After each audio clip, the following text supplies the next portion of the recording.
Nuestra exposición de la palabra del libro de Efesios. Si vamos por favor al capítulo 5 y podamos meditar algunos momentos en esta palabra, que lo hemos venido haciendo el último tiempo y hemos venido meditando versículo a versículo lo que el apóstol Pablo ha querido enseñar y lo que el apóstol Pablo, ¿verdad?, ha querido transmitir a la iglesia. Y la verdad es que es una gran responsabilidad, como siempre lo hemos dicho, hermanos, el hecho de ser portadores de la palabra de Dios, porque si hay algo cual la sociedad muchas veces reclama, o si hay algo que la sociedad muchas veces critica de la iglesia, es lo poco que la iglesia a veces practica lo que la misma iglesia predica. Y eso lo podemos ver en todo ámbito de la sociedad.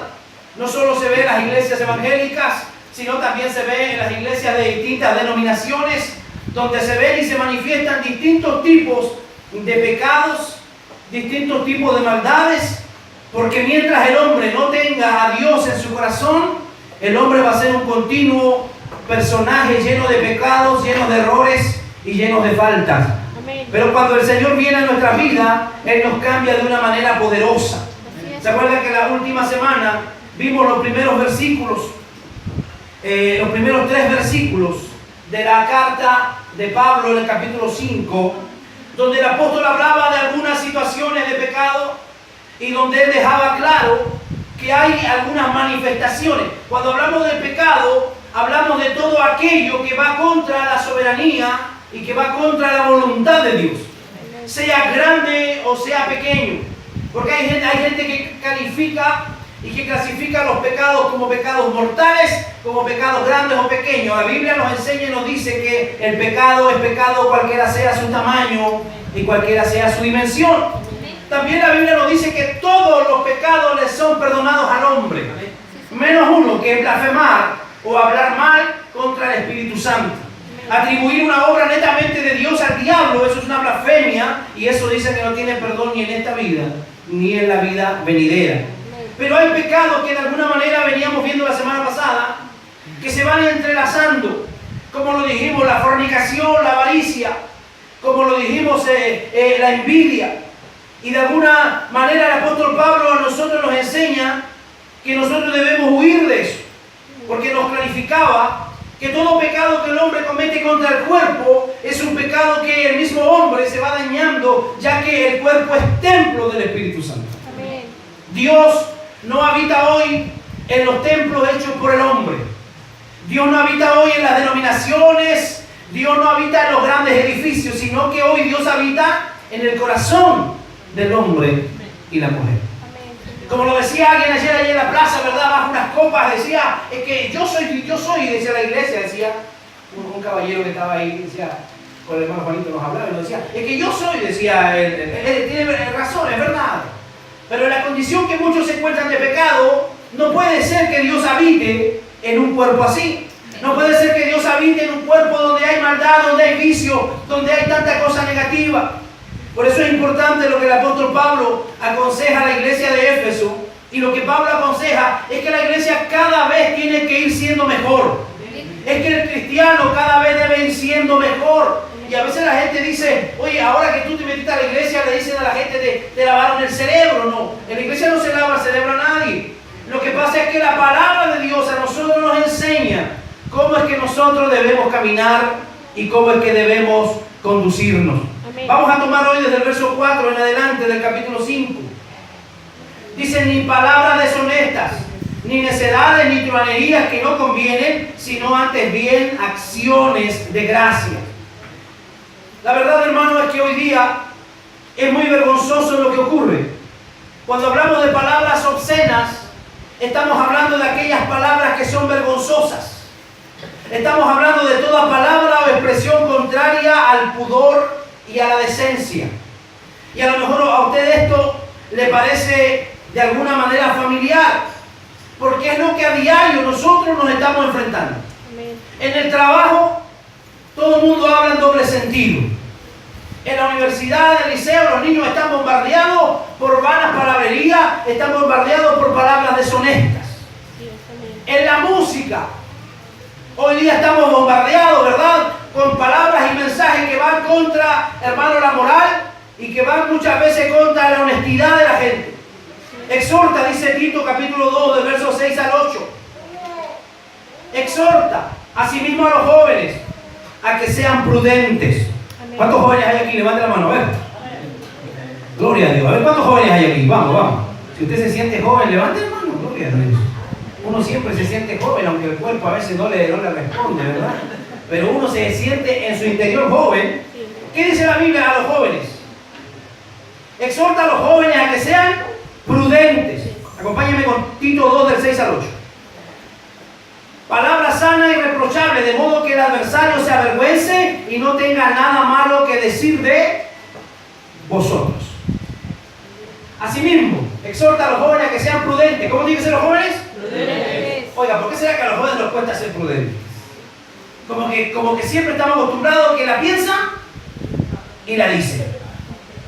Y la piensa y la dice y la embarra, ¿verdad? Y después tiene que estarse uno retractando. Por eso la Biblia aconseja a los jóvenes a que sean prudentes, presentándote tú en todo como ejemplo. ¿De qué? De buenas obras. De buenas obras en la enseñanza, mostrando integridad y seriedad. Esa palabrita de integridad es una palabra que hoy día no es muy practicada, hermanos. Sí, amén. Integridad significa que yo debo ser sano en todas las áreas de mi vida. Integridad es lo que necesitamos en el gobierno. Integridad es lo que necesitamos en la política. Integridad es lo que necesitamos en las familias. Porque hay mucha gente en las familias que a veces tiene una doble vida. Que ante nuestros padres, ¿verdad?, los hijos reflejamos algo que realmente no somos. Entonces, luego aparecen los problemas y uno recién se da cuenta y uno recién conoce que él realmente es su hijo. Entonces, la Biblia a nosotros nos enseña que nosotros tenemos que ser irreprochables, de modo que el adversario se avergüence y no tenga nada malo que decir de vosotros. Eso es algo que nosotros lo manejamos bien. Es algo que siempre lo hemos enseñado y lo hemos dicho. Porque a la gente no le interesa cuál es la situación que ellos tienen. No le importa lo que ocurre en su vecindario, en su cuadra. Pero cuando lo vea usted que viene a la iglesia, y cuando lo vea usted cometer algún tipo de acto que no conviene, o cuando lo vea usted decir alguna palabra que no es de un cristiano, entonces lo van a crucificar a usted. Lo van a publicar con letras rojas en el periódico mañana, porque para ellos eso es un escándalo. Entonces, por eso Pablo no lo hace del ateo, no lo hace de mala onda. Pablo le está aconsejando a la iglesia y le dice a los jóvenes que sean prudentes. Le dice a la iglesia que no pueden haber palabras deshonestas en nuestro labio. Si hay algo que muchas veces a la gente le cuesta, hermano, es dejar las palabras deshonestas. Porque estábamos tan acostumbrados a hablarlas. Porque entre 4 o 5 palabras que decíamos iba un garabato. Y a la gente le cuesta cambiar esa manera de hablar y de expresar y dirigirse. Pero cuando el Señor ha llegado a su vida, todo eso tiene que cambiar. Amén. ¿Cuántos lo han cambiado así, lo han dejado? Amén.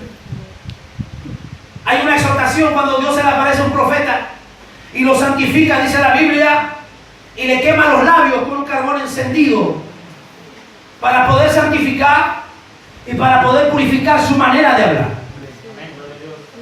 Yo creo que Dios debe hacerlo con todos nosotros, eso, hermano. Limpiar nuestros labios, porque con esta misma boca dice la Biblia que de una llave no puede salir agua dulce y agua salada.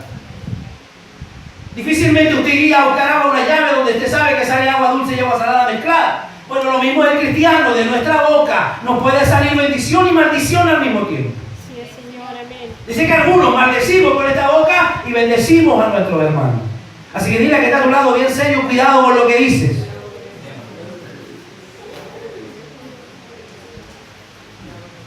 La palabra del Señor dice en otro texto que de todas palabras que los hombres hablen van a dar un día cuenta ante el Señor. Así es, amén. Así que no es tan fácil andar por ahí hablando cualquier tontera, sino que vamos a tener que darle cuenta al Señor de toda palabra ociosa. Amén. Dios. A veces hablamos palabras ociosas, ¿sí o no? No pensamos, llegamos y tiramos la broma, tiramos la talla para caer bien, para hacer la guinda de la torta, para hacer el florerito de la mesa. Queremos que la gente nos admire, queremos que la gente no pasar desapercibido y a veces nos hacemos los chistosos y hablamos cosas que no debemos hablar. Dios nos bendiga. La palabra truhanería también aparece. Y truhanería significa grosería.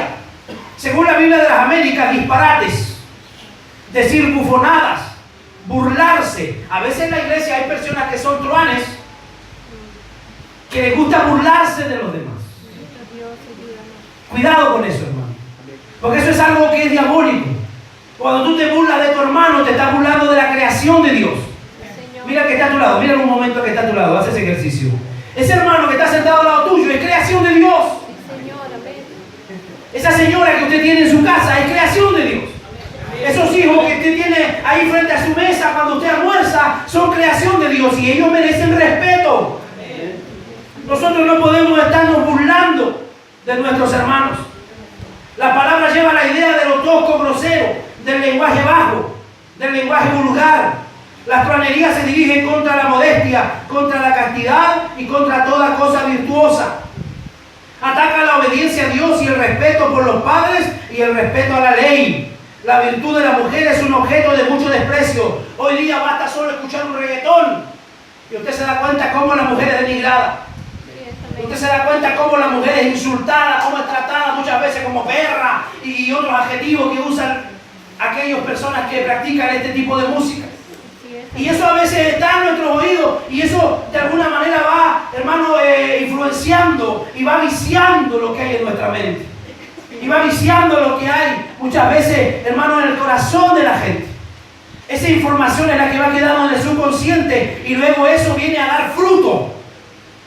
Entonces la gente ya pierde el respeto por su prójimo, pierde el respeto por aquellas personas del sexo opuesto.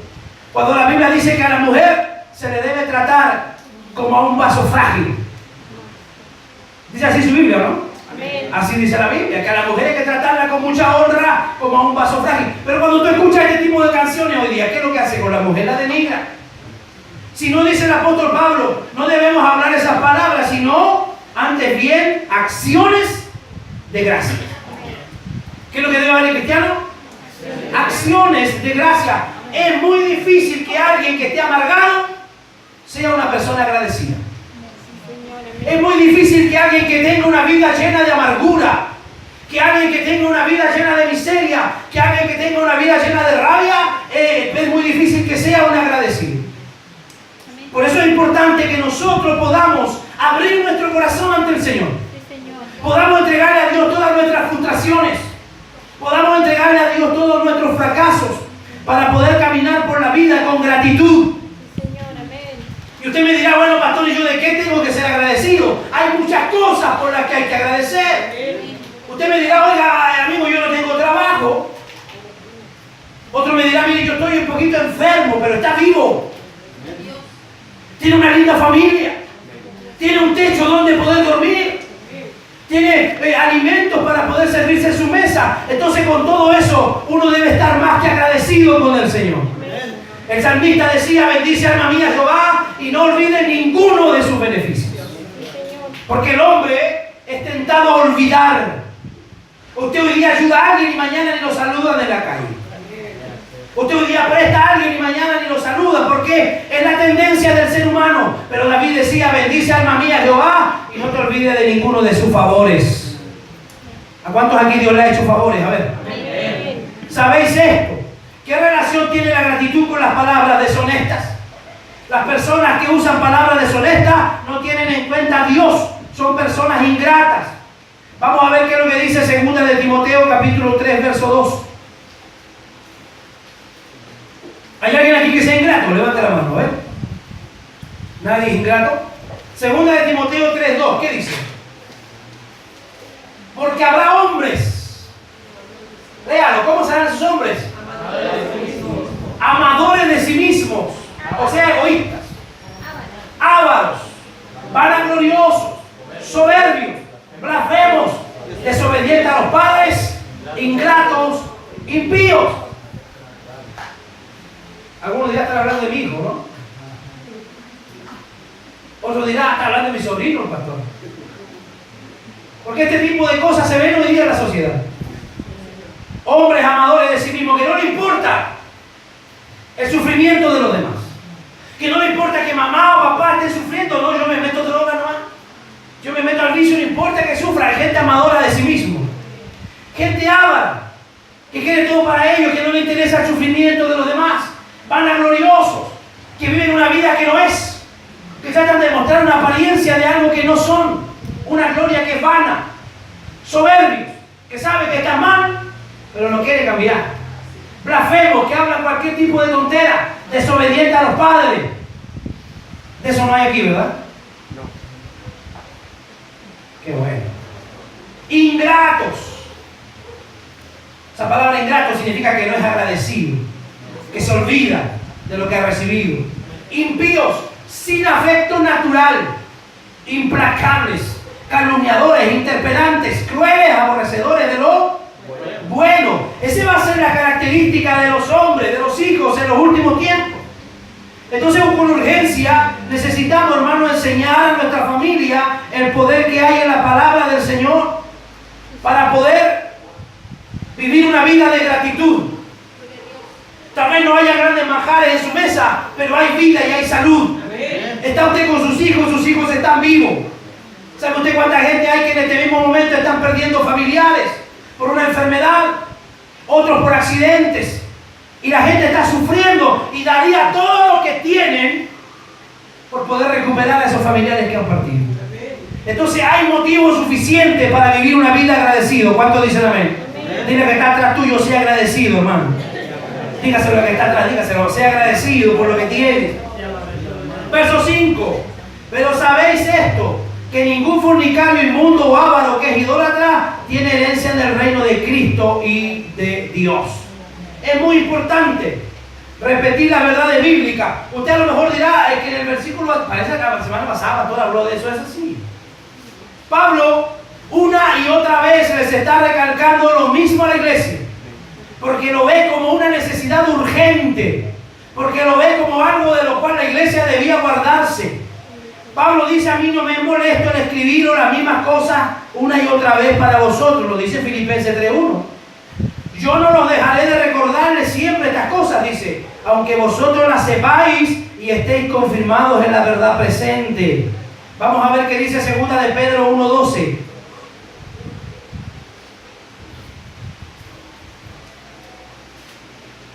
Por esto, dice Pedro, yo no dejaré de recordaros siempre estas cosas. O sea, siempre está machacando, siempre está con lo mismo, siempre está hablando. ¿Para qué?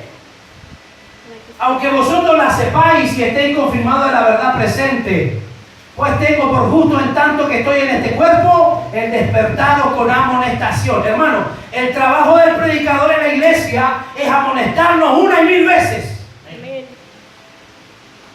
Aquellos que llevamos años en la iglesia, es probable que manejemos muchos temas. Y es probable que manejemos y sepamos muchas doctrinas y muchas cosas.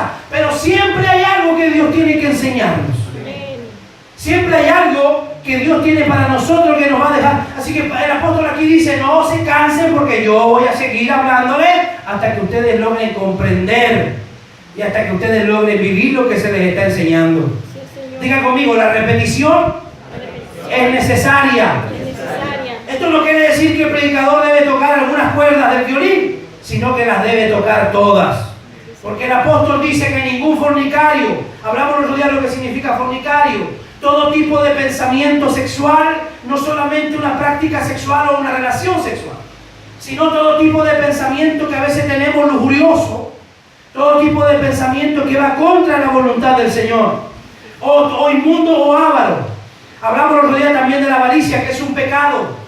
¿Por qué? Porque el que es avaro no sirve a Dios con lo que tiene, sino que lo único que a él le importa es tener más y más, no importa la manera como lo consiga. No importa si tiene que traicionar a otro, no importa si tiene que estafar, no importa que tenga que hacer muchos trucos.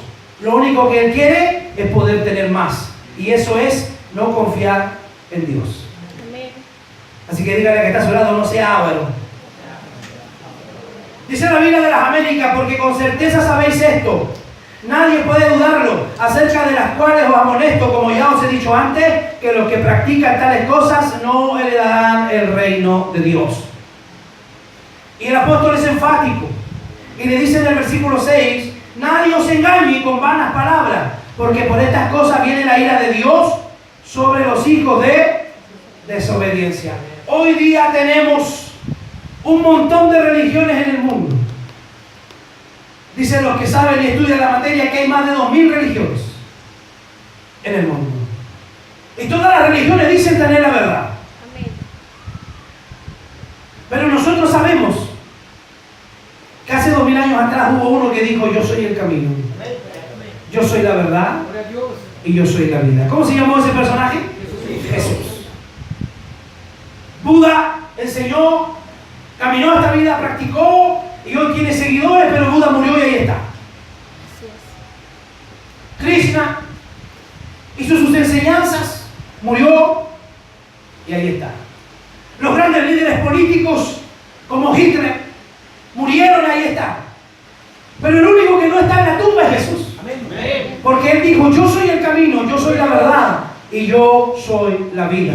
Así que aquel que cree en Jesucristo, dice, no perderá su vida, sino que tiene vida eterna. Todo aquel que cree, dice, no perecerá jamás, sino que tiene vida eterna. Amén.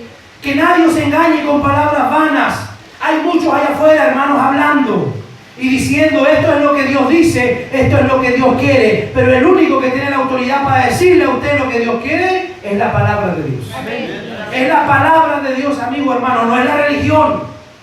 Porque la religión a lo largo del mundo ha matado a mucha gente. Hoy día mismo en Europa hay un país donde los católicos con los evangélicos se matan, hermano, en una lucha a muerte. Y no debiera ser así. Porque la religión no salva, lo que salva es creer en Jesús. Amén. ¿Cuántos dicen amén? Amén. Nadie te engañe con palabras vacías o argumentos especiosos y engañosos.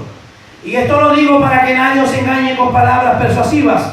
Colosenses capítulo 2, verso 4. No permitas que nadie os engañe con argumentos que suenan bien y que son aplaudibles, pero que en realidad no están basados absolutamente en la verdad. Ningún cristiano será libre por completo de pecar en la vida presente, pero es un engaño muy peligroso que los cristianos ofrezcan seguridad de salvación a una persona que profesa ser cristiano, pero que su vida de pecado persiste. Sí, Señor. Por eso la palabra nos enseña, dice que serán muchos los llamados, pero serán pocos los escogidos. Las iglesias están llenas de gente, hermano. Pero de toda esa gente, ¿cuántas están practicando lo que están predicando? ¿Cuántos de ellos están viviendo lo que su maestro le están enseñando? Muy pocos. Hay gente que solo va a la iglesia a calmar su conciencia. Hay gente que solo va a la iglesia a llevar una ofrenda para sentirse tranquilo. Pero la relación con Dios va más allá, hermano. Sí, Señor. La relación con Dios va más allá que ir a una iglesia. La relación con Dios va en permitirle a Jesús ser el amo, dueño y Señor de su vida. Amén. La verdadera cercanía con Dios está en el arrepentimiento. Está en decirle: ¿sabe Dios? Yo he pecado, yo he sido malo, yo he sido un adúltero, he sido un fornicario, he sido un vicioso, pero yo quiero cambiar de vida. Y eso es lo que el Señor ofrece a través del Evangelio. Sí, amén. No es otra cosa, hermano, sino que arrepentimiento para el pecador Así y es. salvación y vida eterna para todo aquel que se arrepienta. Amén, sí, Señor. En el primer siglo de la iglesia comenzaron los periodos de oscurantismo. Una vez que los discípulos fueron dispersos y fueron llevando el evangelio a todo el mundo, vino una etapa donde la iglesia cayó en el oscurantismo, donde no veían ni encontraban a Dios por ningún lugar, porque los hombres se habían alejado del verdadero propósito de la palabra. Había cantidad de maestros malignos religiosos que prometían salvación a la gente y a la vez le daban satisfacción a sus apetitos carnales. Por ejemplo, podemos verlo en la palabra, el libro de Apocalipsis, capítulo 2, versos 6 al 15. Habla de las obras de los nicolaitas. Los nicolaitas eran gente que le gustaba acomodarse jerárquicamente. Los nicolaitas practicaban y se infiltraron en la iglesia. Y la iglesia católica luego asumió la doctrina de los nicolaitas. Están nombrando la jerarquía propia de su iglesia. En el fondo, los nicolaitas eran gente que hacía división en la iglesia. Y eso es algo de lo cual nosotros hoy tenemos que cuidarnos. Porque las divisiones son diabólicas, hermano. Sí, Señor. Dios nos llamó a nosotros para que seamos uno. Así como Él y el Padre son uno, quiere que nosotros podamos practicar la unidad. Que podamos llorar cuando alguien llora y que podamos reír cuando alguien ríe. Tenemos la obra, dice la palabra también en Apocalipsis, de la doctrina de Balaam. ¿Cuántos se acuerdan de la historia de Balaam? Balaam fue un pseudo profeta. Le llaman profeta, pero realmente no era un profeta Balaam.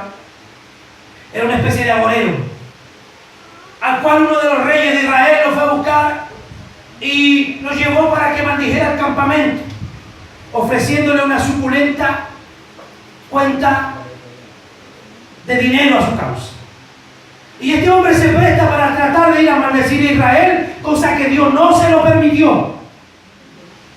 Y la palabra del Señor habla de aquellos hombres y mujeres que proceden como Balaam, que se dejan llevar por el amor al dinero.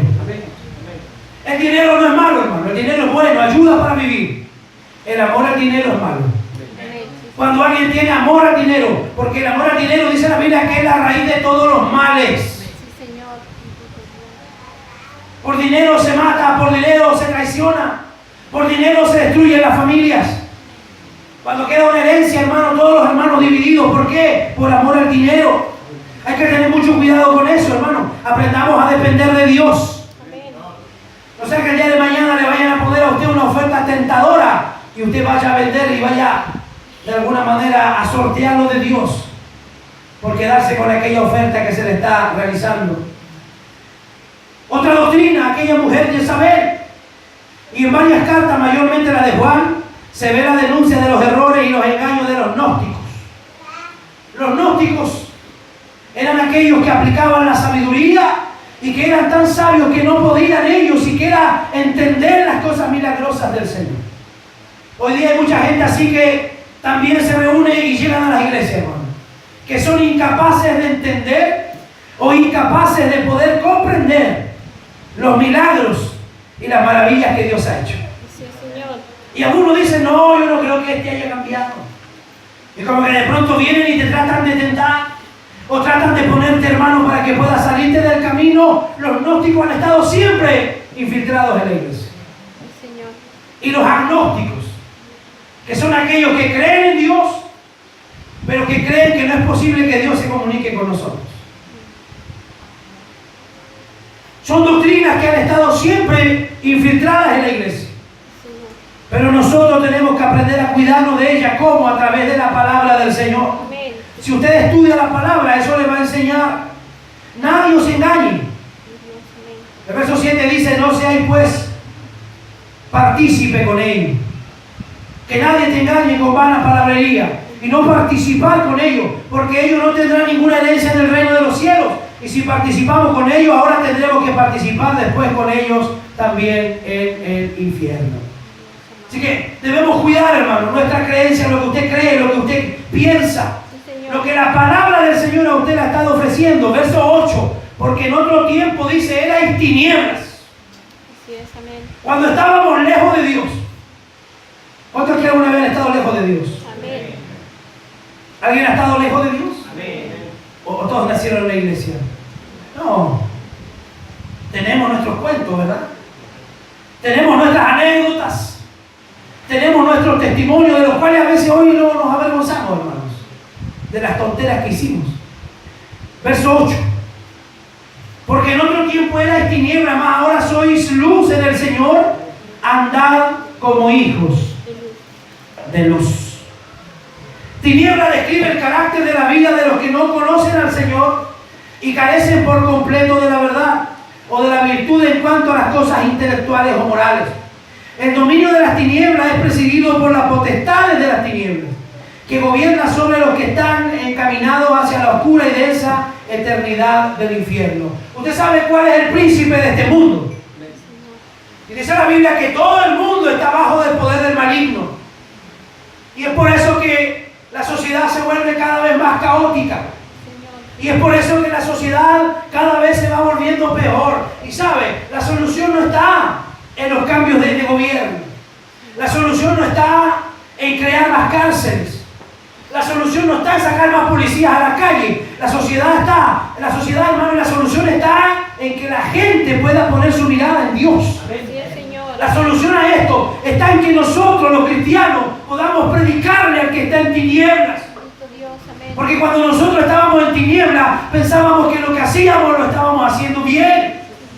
Porque cuando nosotros permanecíamos en las tinieblas, pensábamos que toda práctica que llevábamos a diario estaba bien. Hasta que un día nos amaneció la luz de Cristo. Hasta que un día el poder de Cristo vino a nosotros y nos arrebató de esas tinieblas. Y hoy día podemos caminar en luz. Señor, amén. ¿Cuántos están caminando en luz? Levante la mano. Amén, Señor. ¿Cuántos aquí tienen vehículo? Levánteme su mano, déjenme ver los que tienen un vehículo, a ver. Que quiero ponerles un ejemplo. Cuando usted limpia su vehículo, usted lo deja muy elegante, muy hermoso, ¿verdad? Le pasa el pañito y limpia el parabrisas. Y uno ve, y el parabrisas está impecable, pero cuando está atardeciendo y tú vas contra el sol, y le llega el sol al parabrisas, tú te das cuenta que hay muchas pifias y que hay muchas manchas en el parabrisas. Eso mismo pasa con el ser humano. El ser humano aparentemente cree y ve que está bien, pero cuando le resplandece la luz de Cristo, cuando Cristo se enfrenta con él, se da cuenta que todo lo que parecía limpio realmente no estaba tan limpio. Y se da cuenta que parece que aquello que estaba tan impecable ya no está tan impecable. Entonces lo único que tiene que hacer es reconocerse. Sí, Señor. Dígalo conmigo, ¿qué tiene que hacer? Reconocerse y decirle: Señor, de verdad, yo necesito una intervención tuya. Necesito que limpies mi vida. Necesito que puedas iluminar. Porque el salmista David decía: Señor, líbrame aún de los pecados que me son ocultos.